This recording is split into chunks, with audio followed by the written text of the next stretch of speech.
बोलिए विष्णु भगवान की जय। बोल लक्ष्मी नारायण भगवान की जय। So welcome to motivational club house of Nehanjali and this is the playlist of dharma karma. और हम बात करने जा रहे हैं माघ महात्म्य की।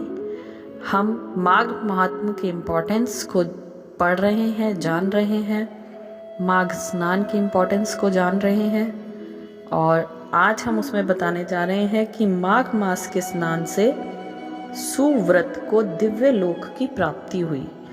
तो उस कथा को हम आपको बताएंगे। उससे पहले अगर आप चैनल पर न्यू हैं तो प्लीज़ चैनल को सब्सक्राइब कीजिए। और अगर आप टाइम टू टाइम अपडेशन चाहते हैं, हमारी सभी वीडियोस की नोटिफिकेशन चाहते हैं, तो उसके लिए आपको बेल आइकन पे क्लिक करना होगा। और अगर आप इन फ्यूचर भी सभी तरह के हिंदू धार्मिक त्यौहार जो भी आप चाहते हैं उनकी पहले से पहले अपडेशन पाने के लिए, उनकी इन्फॉर्मेशन, उनकी कथा विधि और उनके नियम जो भी अपनाए जाते हैं, उसके लिए आपको चैनल को सब्सक्राइब करना होगा और साथ ही नोटिफिकेशन ऑल करना होगा। तभी आपको सभी वीडियोस टाइम टू टाइम मिल पाएंगी। तो चलिए शुरू करते हैं। वशिष्ठ जी कहते हैं, राजन सुनो, मैं तुमसे सुव्रत के चरित्र का वर्णन करता हूँ। यह शुभ प्रसंग श्रोताओं के समस्त पापों को तत्काल हर लेने वाला है। नर्मदा के रमणीय तट पर एक बहुत बड़ा अग्रहार ब्राह्मणों को दान में मिला हुआ गांव था। वह लोगों में अकलंक नाम से विख्यात था। उसमें वेदों के ज्ञाता और धर्मात्मा ब्राह्मण निवास करते थे। वह धन धान्य से भरा था और वेदों के गंभीर घोष से संपूर्ण दिशाओं को मुखरित किए रहता था। उस गांव में एक श्रेष्ठ ब्राह्मण थे जो सुव्रत के नाम से विख्यात थे। उन्होंने संपूर्ण वेदों का अध्ययन किया था। वेदार्थ के वे अच्छे ज्ञाता थे। धर्मशास्त्रों के अर्थ का भी पूर्ण ज्ञान रखते थे। पुराणों की व्याख्या करने में वे बड़े कुशल थे। वेदांगों का अभ्यास करके उन्होंने तर्कशास्त्र, ज्योतिष शास्त्र, गज विद्या, अश्व विद्या, 64 कलाएं, मंत्र शास्त्र, सांख्य शास्त्र तथा योग शास्त्र का भी अध्ययन किया था। वे अनेक देशों की लिपियां और नाना प्रकार की भाषाएं जानते थे। यह सब कुछ उन्होंने धन कमाने के लिए ही सीखा था तथा लोभ से मोहित होने के कारण अपने भिन्न भिन्न गुरुओं को गुरु दक्षिणा भी नहीं दी थी। उपायों के जानकार तो थे ही, उन्होंने उक्त उपायों से बहुत कुछ धन का उपार्जन किया। उनके मन में बड़ा लोभ था, इसलिए वे अन्याय से भी धन कमाया करते थे। जो वस्तु बेचने के योग्य नहीं है उसको भी बेचते और जंगल की वस्तुओं का भी विक्रय किया करते थे। उन्होंने चांडाल आदि से भी दान लिया, कन्या बेची तथा गौ, तिल, चावल, रस और तेल का भी विक्रय किया। वे दूसरों के लिए तीर्थ में जाते, दक्षिणा लेकर देवता की पूजा करते, वेतन लेकर पढ़ाते और दूसरों के घर खाते थे। इतना ही नहीं, वे नमक, पानी, दूध, दही और पकवान भी बेचा करते थे। इस तरह अनेक उपायों से उन्होंने यत्न पूर्वक धन कमाया।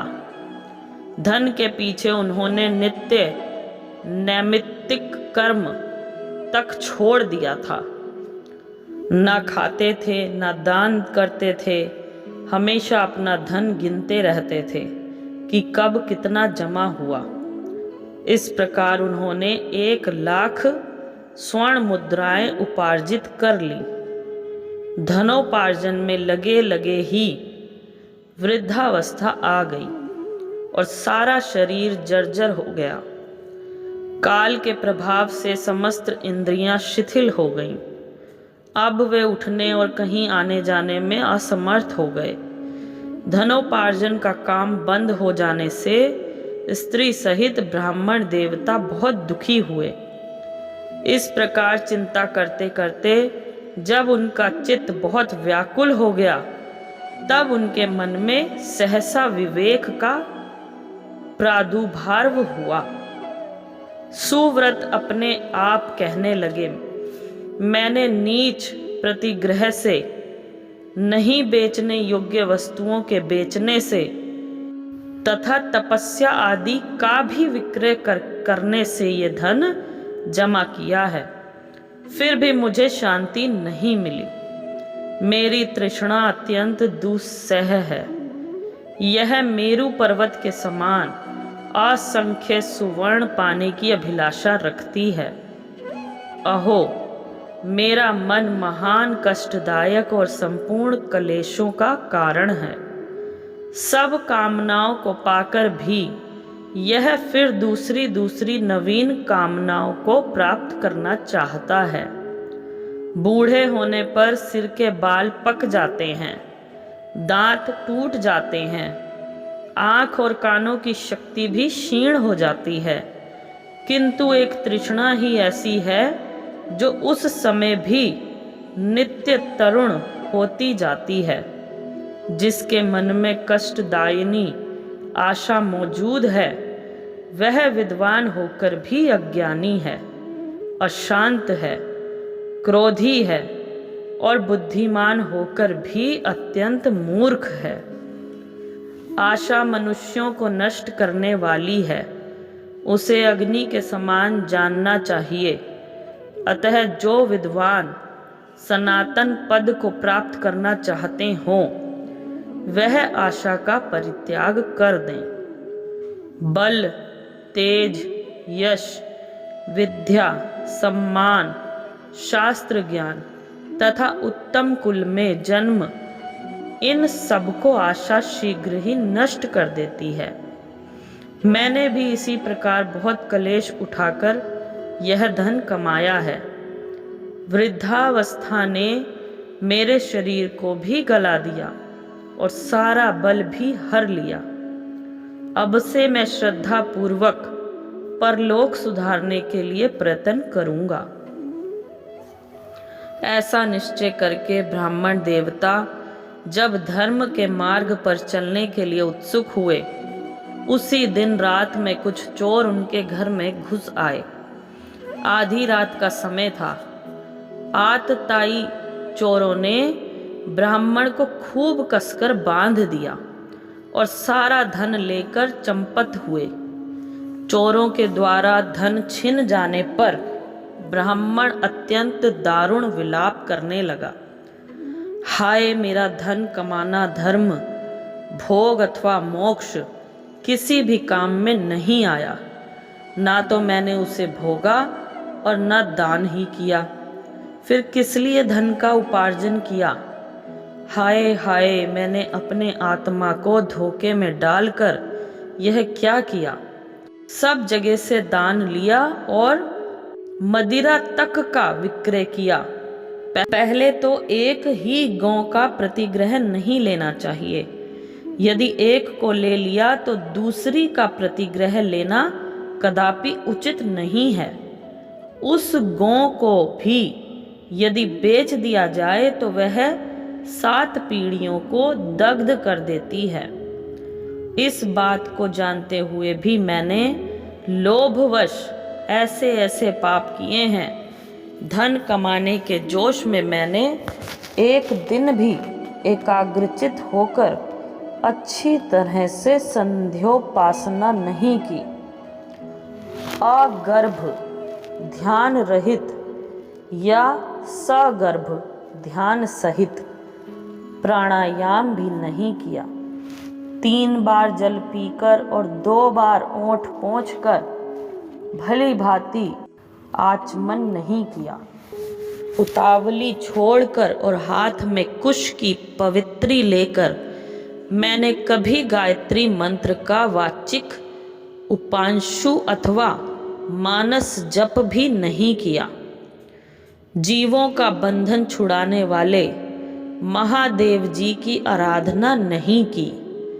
जो मंत्र पढ़कर अथवा बिना मंत्र के ही शिवलिंग के ऊपर एक पत्ता या फूल डाल देता है, उसकी करोड़ों पीढ़ियों का उद्धार हो जाता है, किंतु मैंने कभी ऐसा नहीं किया।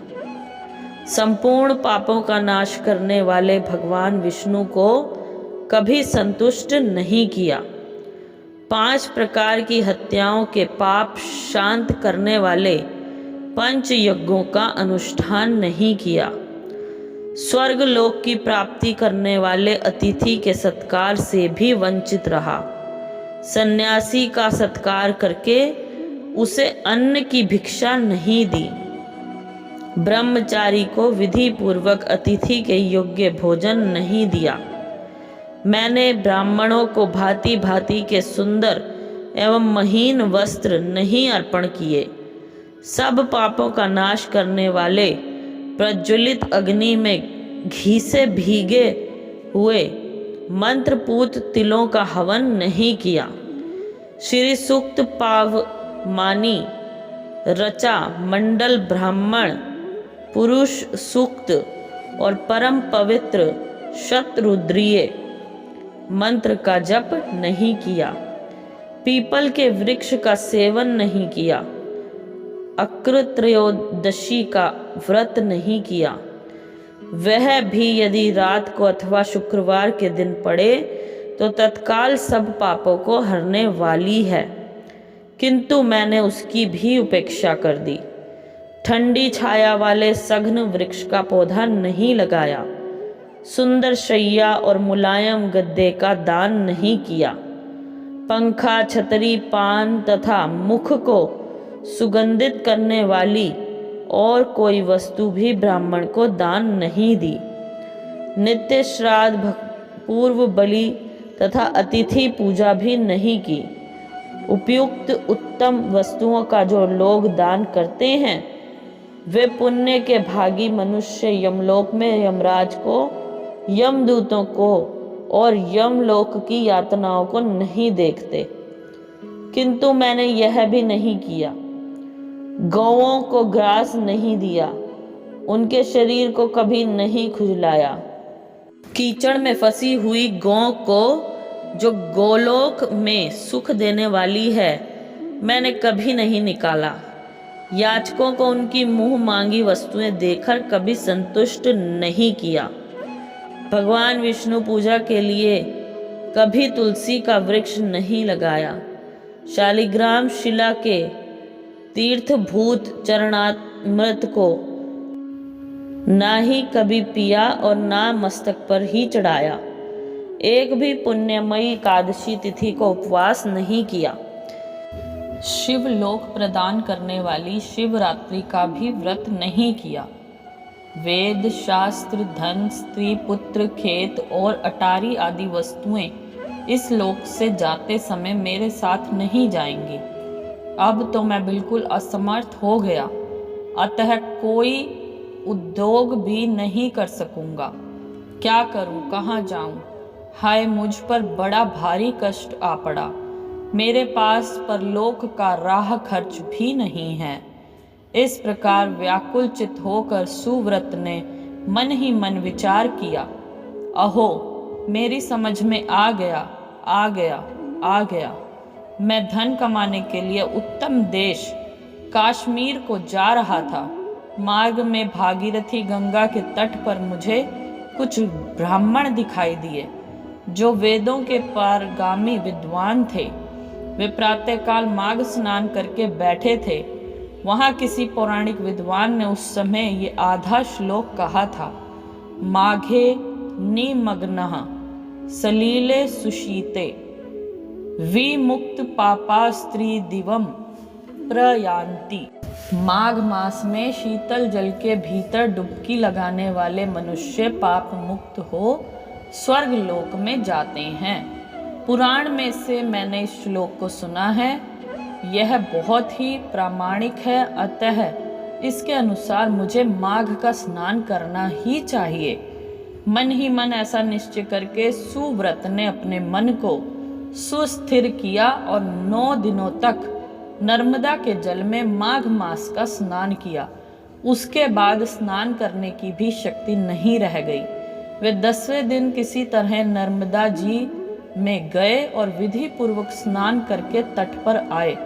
उस समय शीत से पीड़ित होकर उन्होंने प्राण त्याग दिया। उसी समय मेरुगिरी के समान तेजस्वी विमान आया और माघ स्नान के प्रभाव से सुव्रत उस पर आरूढ़ हो स्वर्ग लोक को चले गए। वहां एक मनवंतर तक निवास करके वे पुनः इस पृथ्वी पर ब्राह्मण हुए। फिर प्रयाग में माघ स्नान करके उन्होंने ब्रह्मलोक प्राप्त किया। पद्म पुराणार्थ अंतर्गत माघ स्नान महात्म संपूर्ण। बोलिए विष्णु भगवान की जय। तो यहाँ माघ मास का जो महात्म है वो संपूर्ण हुआ। और अगर आपको ये कथा पसंद आई हो तो प्लीज़ इसे लाइक कीजिए और ज़्यादा से ज़्यादा शेयर कीजिए। और इसी तरह की और कथाएं जानने के लिए अगर आपने अभी तक चैनल सब्सक्राइब नहीं किया है तो प्लीज़ चैनल को सब्सक्राइब कीजिए और अपने फ्रेंड सर्कल में भी चैनल को सब्सक्राइब कराएं। Thank you so much. जय माता दी।